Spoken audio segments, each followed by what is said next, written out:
non man imam bi jaaxal na mu quoi imam bi lañ vaar tey déglu leen vidéo bu mu jeere ngir yàlla da ngeen réew ba sonn. te jox leen ma te ñu wax ne képp ku yoon ne jox leen ma jarul jox boo ko joxee boppam la lay won loolu waxuma ko de yàlla ko wax yàlla moo ne bu kenn laaj. gars yi dégg ngeen bu baax a baax lan la imam wax léegi deuxième partie bi nag imam bi premier waxam bi da kaa teggi ba mu set wicc avant mu fiy jógee def ko dindi ba mu set wicc gars yi nañ dem seetaan deuxième partie bi après ñu ñëwaat ñu leerala leen ndax lii imam la wala lan la. naa woon ne ñiy julli si yëpp bu nekk booy ñëw na nga ni 1000 francs xam nga ni ngeen ko joxe ngeen comme déet.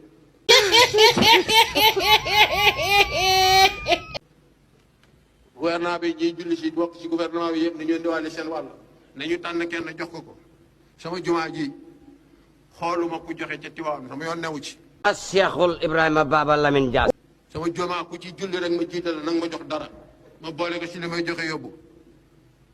waaye ndaw Samba. léegi ñu ñaan dégg ngeen li ma wax bu baax baax na ñu ngi nuyu président de la république.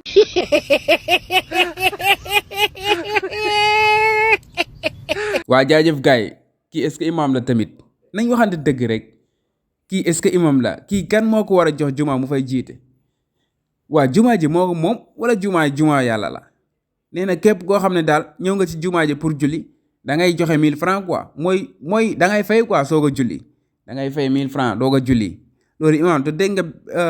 bu njëkk bi dégg nga ko bu baax a baax nee na laajkat yi nañ bàyyi laaj yi loolu yàlla nee na yàlla moo wax loolu noonu képp koo xam ne laajkat la booy laaj bés dina ñëw nga war ñi nga xam ne ñoom nga doon laaj ba pare wëlbatiku di laaj te quoi moom di laaj nee na képp koo xam ne daal da ngay julli ci juma bi nga xam ne moo ko moom da ngay joxe 1000 francs ma leen di laaj nag ndax juma ji bokkul ak juma yi ñuy wax néegu yàlla wala moom juma ji daal néegam la quoi nekkatul néegu yàlla non man imam yi sax dem nañ ba dugg si politique di politiquer juma yi quoi jaajëf gaay